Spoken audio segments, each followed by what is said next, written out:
रसायन विज्ञान chapter number 12 aldehyde ketone અને કાર્બોક્સિલિક એસિડ। હવે આલ્ડિહાઇડ અને કીટોનના પ્રશ્નો પૂરા થયા।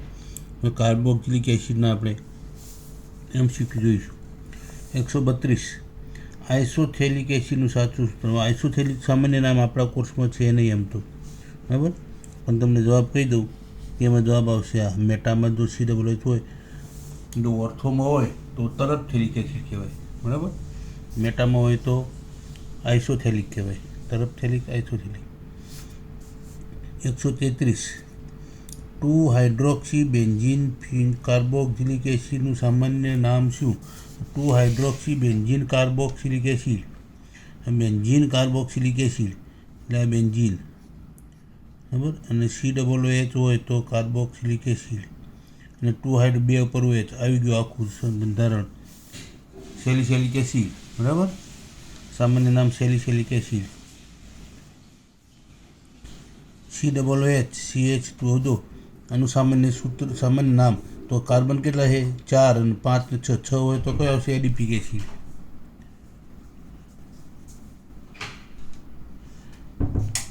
એનું જો IUPAC નામ પૂછે, બરાબર, તો 6 કાર્બન 1 અને 6 ઉપર COOH છે ને, બરાબર, તો એનું IUPAC નામ શું થશે? 16 હેક્ઝાડાયોઇક એસિડ, હેક્ઝેન્ડાયોઇક એસિડ એનું IUPAC નામ થશે 1 નંબર। જો 2 હોય ને તો ડાયોઇક એસિડ લખાય, એટલે ડાય કાર્બોક્સિલિક એસિડ, બરાબર, પણ જો 2 થી વધુ હોય તો એ COOHના કાર્બનની ગણતરીમાં લેવાનું નથી, બરાબર। એ લગભગ 2 થી વધુ હોય તો આપણા કોર્સમાં નથી, મને લાગે, વળી 2 થી વધુ હોય કદાચ હોય તો એને આપણે ગણતરીમાં લેશું નહીં। તો જો 4 કાર્બન CH2 4 હોય તો હેક્ઝેન્ડાયોઇક એસિડ કહેવાય એને, હેક્ઝેન્ડાયોઇક એસિડ। કેમ કે COOH તો છેડા પર હોય એટલે 1 ને 4 નંબર આપવાની જરૂર નહીં, 16 કે 14, બરાબર, તો હેક્ઝેન્ડાયોઇક એસિડ IUPAC નામ, કેમ કે 6 કાર્બન છે અને COOH છેડા ઉપર જ હોય। 135 એસિટાઇલ ક્લોરાઇડનું IUPAC તો ઇથેનોઇલ ક્લોરાઇડ, ઇથેનોઇલ ક્લોરાઇડ જવાબ આવશે A। 135માં એ આવશે। 136 નંબર 136 નીચેના પૈકી કયા એસિડમાં COOH સમૂહ હોતો નથી? પિક્રિક એસિડ આગળ આવી ગયો। 137 નીચેનામાંથી કોનું IUPAC નામ 3 ethyl 2 hydroxy 4 methyl hexane 3 in 5 આઇન। હવે તો હેક્ઝ લખ્યું, હેક્ઝ એટલે પહેલાં 6 કાર્બન લખો, બરાબર, પહેલાં 6 કાર્બન લખો, 1 2 3 4 5 અને 6 કાર્બન હેક્ઝ। 3 ઇન તો નંબર આપી દો 1 2 3 4 5 અને 6, તો 3 ઇન 1 2 3 3 ઇન 5 આઇન એટલે એ ટ્રિપલ બોન્ડ, બરાબર, અને ઓઇક એસિડ એટલે COOH, બરાબર।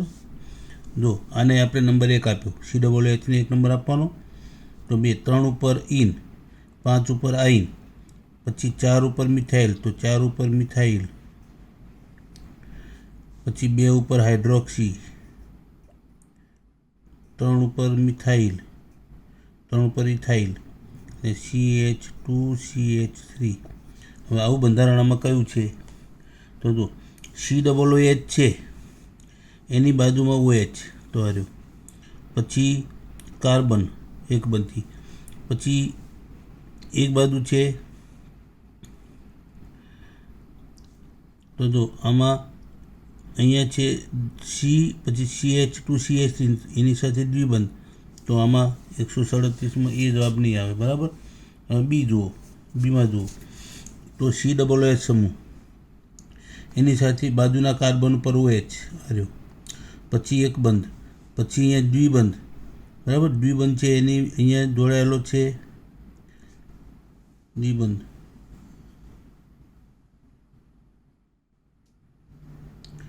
પછી અહીંયા છે CH2CH3 આ રહ્યો CH દ્વિબંધ સાથે, અને બીજો છે દ્વિબંધની પછી જોડાયેલો છે મિથાઇલ આ રહ્યો, પછી એકલ બંધ, પછી ટ્રિપલ બોન્ડ, બરાબર, અને એ કાર્બન. થઈ ગયો. તો બી જવાબ આવશે. એની સાથે સરખાવો. પછી કાર્બોક્સિલિક એસિડ. હવે પછી આમાં એમ કરો કે તમે આને આ સ્વરૂપમાં લખી નાખો અને પછી નામ આપો તમે. તો શરૂઆત ક્યાંથી કરવાની? COOHમાં 1 નંબર આપવાનો, 1 2 3 4 5 6. થઈ ગયો, બરાબર. તો આમાં 2 નંબર પર OH છે, પછી 3 ઉપર દ્વિબંધ છે, એની સાથે ઇથાઇલ જોડાયેલો છે, આની સાથે 4 ઉપર મિથાઇલ છે, અને એ ટ્રિપલ પર છે. થઈ ગયો. 138. કાર્બોક્સિલિક એસિડ RCOOHમાં બંને ઓક્સિજન પરમાણુનું સંકરણ અને COH બંધ કોણ? હા, તો આમાં C double bond R, C double bond O અને OH એનું બંધારણ છે, બરાબર. આવું બંધારણ છે એનું. હવે બંને ઓક્સિજન પરમાણુ, તો આ ઓક્સિજન દ્વિબંધ છે, તો આમાં sp2 સંકરણ છે, અને આમાં સિંગલ તો sp3. તો એક sp2 અને બંધકોણ 109-28નો હશે, બરાબર. આપણે ધારણા લઈને આવવાનું 109-28. તો એ પહેલો જે છે દ્વિબંધવાળો એને sp2 sp3 અને 109-28, તો ડી જવાબ આવશે. 138માં ડી, બરાબર. દ્વિબંધ હોય તો sp2, સિંગલ બોન્ડ હોય તો sp3, બરાબર. ગ્યુટારિક એસિડમાં n બરાબર શું? તો ગ્યુટારિક એસિડ જે છે ને, ગ્યુટારિક એસિડમાં ટોટલ કાર્બન કેટલા આવશે? તો ટોટલ કાર્બન આવશે 5 ગ્યુટારિક એસિડમાં, બરાબર. તો આમાં 2 કાર્બન તો છે, 2 બાજુ 2 COOH. આમાં એક આવ્યો તો ટોટલ કેટલા આવે? 3, તો n બરાબર 3 આવશે. બી જવાબ આવશે. 139માં બી. ચાલો 139માં બી. હવે 140. નીચેના પૈકી કયા સંયોજનમાં આંતરાણ્વીય હાઇડ્રોજન બંધ શક્ય નથી? જો આમાં આલ્કોહોલમાં છે, આલ્ડિહાઇડમાં છે, ઇથરમાં છે. ઇથરમાં નથી, ઇથર છે, ઇથરમાં ન હોય. તો 140માં જવાબ આવશે ડી. 141. કાર્બોક્સિલિક એસિડમાં COOH સમૂહના કાર્બન અને બંને ઓક્સિજન પરમાણુના સંકરણનો પ્રકાર હમણાં આવી ગયો. કાર્બન, તો કાર્બન સાથે શું જોડાયેલું છે? દ્વિબંધ છે કે? કાર્બન સાથે દ્વિબંધ છે? નથી. એક દ્વિબંધ છે, તો sp2, બરાબર. એટલે આ પ્રમાણે છે. C ડબલ બોન્ડ OH, તો કાર્બન સાથે દ્વિબંધ છે, તો આ કાર્બન sp2, ઓક્સિજન sp2, આ sp3.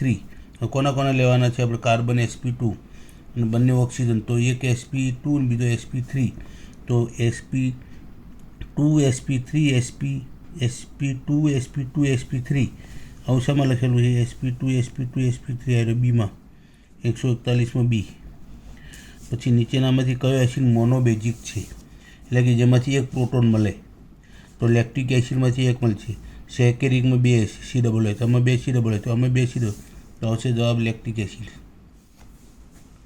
બરાબર. 143. COOH સમૂહ ન ધરાવતું સંયોજન ઉપર આવી ગયું. પિક્રિક એસિડ છે, અરે તો પિક્રિક એસિડ. હવે કાર્બોક્સિલિક એસિડની બનાવટ માટેની પદ્ધતિઓ. 144મો પ્રશ્ન.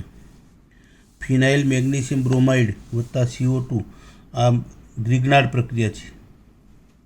સુકોઇથર એટલે X, અને એનું જળ વિભાજન કરીએ તો એમાંથી Y નિપજ મળશે. તો નિપજ આ એક નિપજ તો આ મળશે જ, તો Y બરાબર શું મળશે?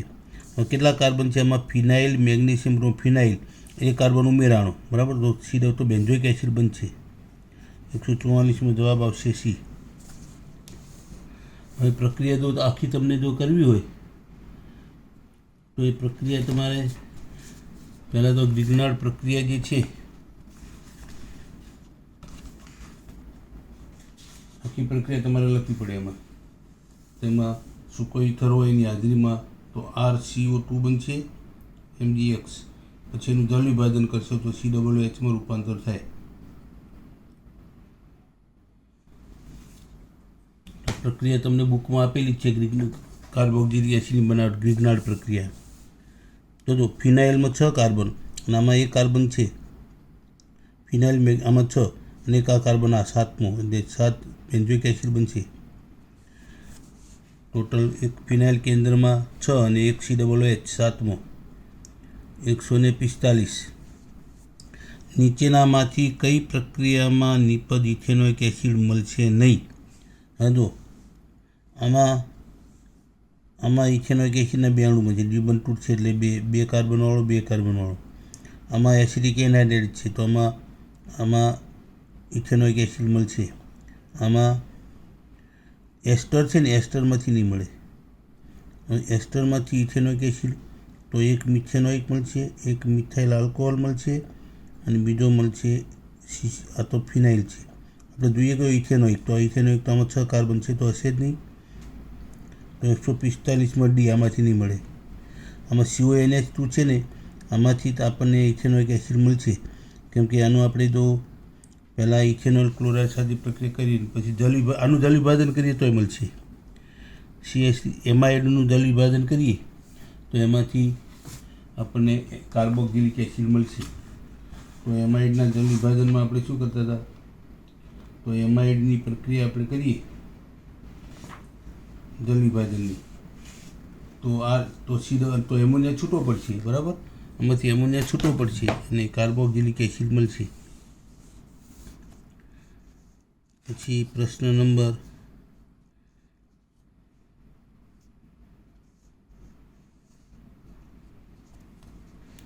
143. COOH સમૂહ ન ધરાવતું સંયોજન કયું? હવે આવી ગયું, આ તો થઈ ગયા. તો પ્રશ્ન નંબર 147 આવ્યો. હા, RCH2OH એટલે આલ્કોહોલ છે. એમાંથી RCH2COOH માટે પ્રક્રિયા સાચો ક્રમ કયો? તો જો પહેલાં OHનું વિસ્થાપન તમે કરો, OHનું વિસ્થાપન તમે કરશો Cl વડે, તો અને પછી એનું તમે કેશિયન સાથે આ વિશિષ્ટ પ્રક્રિયા યાદ રાખવા જેવી. કેશિયન સાથે જળ વિભાજન કરશો તો એમાંથી એસિડ બનશે. તો 147માં એ પહેલાં PCl3 સાથે તો બનશે શું, અહીંયા OHના બદલે Cl આવશે. પછી તમે આની પ્રક્રિયા તમે કેશિયન સાથે કરશો, બરાબર, તો શું બનશે, અહીંયા CN જોડાશે અને HCl છૂટો પડશે. CNનું જળ વિભાજન થાય તો COOHમાં થાય, બરાબર, એક કાર્બન વધશે. આમાં કાર્બન કેટલા હતા, R પછી 1, તો આમાં R પછી કેટલા આવ્યા, 2. એ કાર્બનનો વધારો, કેમ કે CN હશે તો જ વધારો કરશે. તો 147 પ્રક્રિયા સારી છે. 147માં નીચેના પૈકી કઈ પ્રક્રિયાથી એસિડિક એસિડ બનશે નહીં? હવે એસિડિક એસિડ જો Br2 એનું જળ વિભાજન બ્રોમિન જળ વડે કરશો તો આનું થશે CHOનું COOHમાં. પછી કીટોન છે, કીટોનનું પ્રબળ લેશો તો બનશે આમાંથી. પછી જલીય H2SO4 તમે લેશો જળ વિભાજન તો CONH2, તો આમાં એમાઇડમાંથી મળશે, બરાબર. અને CONH2 Br2 NaOH સાથે પ્રક્રિયા નહીં થાય એની. તો 148માં આવશે, 148માં નહીં, 147માં આવશે ડી. 148મો પ્રશ્ન, કયા પદાર્થના જળ વિભાજનથી એસિડિક એસિડ મેળવી શકાય?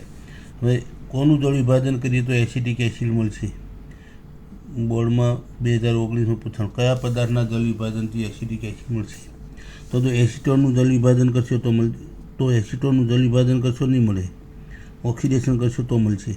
જો તો જળ વિભાજન છે તો પહેલાં નાઇટ્રાઇલ છે, CN છે કે આર્યો એસિટોનાઇટ્રાઇલ, CNનું જળ વિભાજન COOHમાં થાય આ રીતે, C�BN. અને આમાં પાણીનો અણુ, તો પાણીનો અણુ છે, પાણીમાં હાઇડ્રોજન કેટલા, 4, તો 1 2 3 અહીંયા જોડાણા એટલે એમોનિયા છૂટો પડ્યો, બરાબર. અને પછી 2 OH રહે ને તો એક દ્વિબંધથી ઓક્સિજન જોડાશે અને એક OH, તો હિસાબ પૂરો થઈ ગયો. આ બંધ તૂટી ગયો તો COOH બની ગયો. હાઇડ્રોજન કેટલા છે, 1 2 3 4, ઓક્સિજન 2 H2 ઉમેરાશે તો 2H2. નીચે હિન્ટ આપેલી છે, જો 2H2. 149, નીચેનામાંથી કઈ પ્રક્રિયાઓ શક્ય છે? જો શક્ય પ્રક્રિયાઓ કઈ? હવે બેનિડિક્ટ સોલ્યુશન જે છે ને એ નિર્બળ આલ્ડીહાઇડ હોય, એટલે કે કેવો છે, નિર્બળ ઓક્સિડેશન કરતા કહેવાય. તો આલ્ડીહાઇડનું ઓક્સિડેશન એસિડમાં કરશે તો ઇથેનોલમાંથી એસિડ બનશે. CHOનું કરશે તો આમાં CHO સમૂહ છે, તો CHO સમૂહ છે તો આ પ્રક્રિયા કરશે. બરાબર. કીટોન હોય તો નહીં કરે, બીજું કાંઈ નહીં. તો કીટોન છે કે પ્રોપેનોન જોવા રહ્યો કીટોન. પ્રોપેનોન છે બેની ડિસ પ્રક્રિયા કરશે, પણ ડી એસિટોફિનોન છે ને એ આગળ મેં તમને કારણ આપી દઉં. તો આ પ્રોપેનોન છે, આ બેની પ્રક્રિયા બેની ડિક સાથે નહીં થાય. તો C અને D, તો C અને D શામાં છે? બીમાં. તો પ્રશ્ન નંબર 149માં જવાબ આવશે ડી, કેમ કે આ બે કીટોન છે. C અને Dમાં કીટોન છે, કીટોન સાથે પ્રક્રિયા નહીં થાય આલ્ડીહાઇડ સાથે, કેમ કે નિર્બળ ઓક્સિડેશન કરતા છે એટલે. તો કીટોનનું ઓક્સિડેશન નહીં થાય. પ્રશ્ન નંબર 151, નીચેના પૈકી કોનું જલ વિભાજન કરતાં બેન્ઝોઇક એસિડ નહીં મળે? તો ફિનાઇલ સાયનાઇડનું આમાં ફિનાઇલ COOH આવશે. બેન્ઝાઇલ ક્લોરાઇડનું જલ વિભાજન તમે કરશો, આનું જલ વિભાજન 151 થશે નહીં. એમ તો બેન્ઝાઇલ ક્લોરાઇડનું તમે NaOHની હાજરીમાં કરશો ને તો બેન્ઝાઇલ ક્લોરાઇડમાંથી બેન્ઝાઇલ આલ્કોહોલ બનશે, બેન્ઝોઇક એસિડ નહીં બને. તો આમાં C આવશે જવાબ. આગળ પ્રક્રિયા આવી ગઈ આલ્કોહોલમાં. 152, તૃતીયક બ્યુટાઇલ બેન્ઝીન અને એનું ઓક્સિડેશન નહીં થાય. તૃતીયક હોય તો પ્રક્રિયા થશે જ નહીં, તો બી જવાબ આવશે. 152માં બી સાચો, કેમ કે તૃતીયક આલ્કોહોલ હોય, તૃતીયક સંયોજન હોય, તૃતીયક તો શું થાય કે ઇલેક્ટ્રોન દાતા સમૂહ કેટલા છે? 3. તો ક્રિયાશીલતામાં ઘટાડો કરશે, તો એનું ઓક્સિડેશન નહીં થાય. બરાબર. તૃતીયક બ્યુટાઇલ બેન્ઝીન છે એનું ઓક્સિડેશન કેમ? કે કાર્બન ઉપર હાઇડ્રોજન છે જ નહીં. તૃતીય કાર્બન છે જેની પર હાઇડ્રોજન નથી, એટલે હાઇડ્રોજન દૂર થશે નહીં, છે નહીં તો શું દૂર થાય? તો એનું ઓક્સિડેશન નહીં થાય. પછી ભૌતિક ગુણધર્મોનો આપણે મુદ્દો લેવાનો નથી, તો લીધો તો આમાંથી ઘણું તમને માહિતી મળી જાય પ્રક્રિયા માટે. ભૌતિક ગુણધર્મોમાં કેમ કે એસિડિકતાનો, બેઝિકતાનો, પ્રબળતાના બધા ક્રમ છે ને એ તમને આમાંથી મળશે. જો બોર્ડમાં પૂછાયેલો પ્રશ્ન છે, એસિડિક પ્રબળતાનો ક્રમ. 168મો પ્રશ્ન, એસિડિક પ્રબળતાનો ક્રમ કયો? તો જો એસિડિક પ્રબળતાનો ક્રમ જે છે ને એમાં સૌથી પહેલાં કયો આવશે? તો જો COOH છે અને પેરામાં છે. બરાબર. તો પેરામાં હોય COOH હોય તો સૌથી વધુ પ્રબળ છે. તો પહેલો નંબર આવશે 3. આ બેમાં છે, B અને Cમાંથી એક જવાબ આવશે. બરાબર. પછી બીજો નંબર કોનો આવશે? તો COOH. પછી આવશે COOH, આ પ્રબળ છે, આના કરતાં પ્રબળ થશે.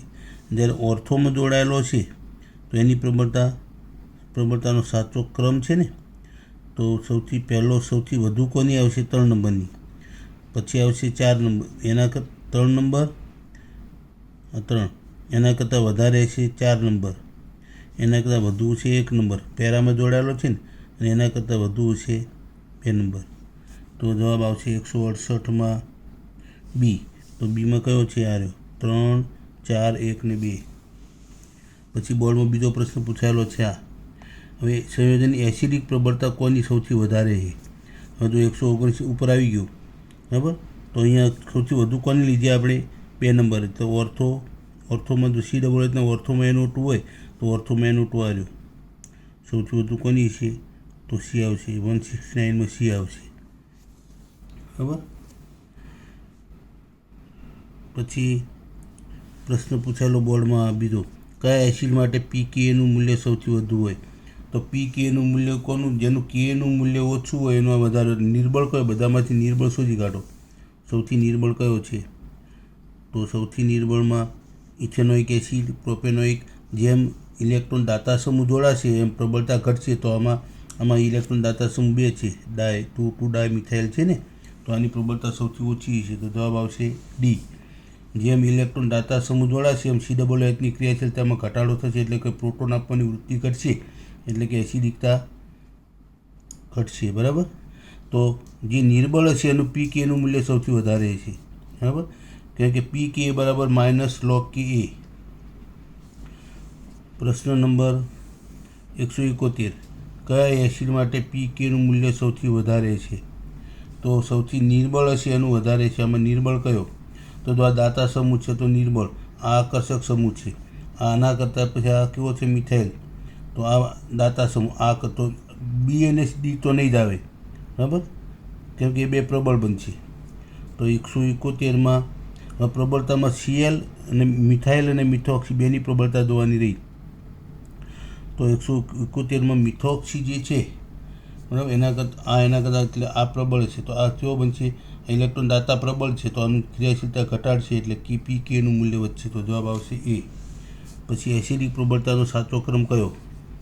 સાચો ક્રમ તમારે એસિડિક પ્રબળતાનો જોવો હોય તો આમાં COOHની બાજુમાં જેમ Cl હશે ને નજીક, એમ પ્રબળતા કેવી છે? વધારે હશે. ઇલેક્ટ્રોન આકર્ષક છે ને એટલે. તો આમાં COOH પછીના એટલે આલ્ફા ઉપર છે, આમાં બીટા ઉપર છે, આમાં ગેમા પર. સૌથી પ્રબળ કયો હશે? તો પ્રબળતાનો કયો ક્રમ અયોગ્ય છે, કયો ખોટો છે આમાંથી, બરાબર? તો એમાં કયો આપેલો? જો તમારે શું કરવાનું કે આમાં સૌથી વધુ પ્રબળ કયો હશે? તો COOHની બાજુમાં Cl જોડાયેલો હશે તો સૌથી પ્રબળ છે, બરાબર? તો અહીંયા 3 જોડાયેલા છે Cl, અહીંયા 2 છે ને અહીંયા 1 છે, તો આ સાચો ક્રમ. પછી આમાં 1 નંબર આના પછી તરત જોડાયેલો છે, આ બીજા પર એનાથી નહીં જોડાય, આ સાચો છે. પછી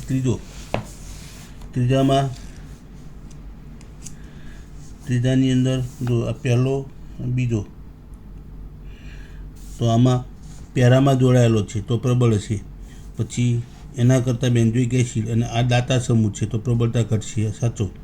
હવે આમાં આ બેન્ઝોઇક એસિડ છે, આ એસિડિક એસિડ છે અને ફોર્મિક, તો આમાં પ્રબળ આ હશે, કેમ કે આમાં શું છે કે આ ઇલેક્ટ્રોન દાતા સમૂહ છે, બરાબર? આ ઇલેક્ટ્રોન દાતા, આમાં ઇલેક્ટ્રોન દાતા સૌથી વધુ પ્રબળ આ હશે, તો આ ક્રમ ખોટો છે. આમાં એક દાતા સમૂહ છે મિથાઇલ, આમાં ફિનાઇલ દાતા સમૂહ છે, જ્યારે આમાં દાતા સમૂહ છે જ નહીં, તો આની ક્રિયાશીલતા કેવી છે? વધારે છે. એના કરતાં આની ઓછી, એના કરતાં આની ઓછી છે. આ મુદ્દો આપણે લેવાનો નથી આમ તો, પણ બોર્ડમાં પૂછાયેલા પ્રશ્નો આપણે લઈ લીધા એમાંથી. પછી આ પ્રશ્ન બોર્ડમાં પૂછાયેલો છે, હવે આપણે ચર્ચા નથી કરવાની હમણાં. પછી આ બોર્ડમાં પૂછાયેલો પ્રશ્ન એક આ લઈ લઈએ. નીચેનામાંથી કયા એસિડનો સંયુગ્મી બેઝ? જો સંયુગ્મી બેઝ નિર્બળ, તો પ્રબળ એસિડ હોય તો સંયુગ્મી બેઝ નિર્બળ. આમાં પ્રબળ કયો? આ જો એ જ મુદ્દો આવ્યો. આમાં 1 નંબરના કાર્બન વધો, આમાં છે I, COOHની બાજુના આલ્ફા કાર્બન પર I, આમાં ફ્લોરિન, બ્રોમિન, આયોડિન. તો જેમ વિદ્યુત ઋણતા વધુ છે એમ પ્રબળતા વધુ છે, તો આ પ્રબળ હશે, સૌથી પ્રબળ આ. તો સંયુગ્મી બેઝ આનો બનશે, નિર્બળ બનશે. તો જવાબ 178માં જવાબ આવશે બી, બરાબર. નીચેના સંયોજન પૈકી વધુ એસિડિક કયો? તો આ પાછો પ્રશ્ન આવ્યો. તો સૌથી વધુ તો ઓર્થો હાઇડ્રોક્સી બેન્ઝોઇક, આ તો સેલિસિલિક એસિડ આ પ્રબળ છે. ઓર્થો હાઇડ્રોક્સી છે, આ પેરામાં છે, તો ઓર્થોમાં જોડાયેલો તો પ્રબળ છે, તો સી જવાબ આવશે. હવે કાર્બોક્સિલિક એસિડ સંયોજન રાસાયણિક પ્રક્રિયાઓ.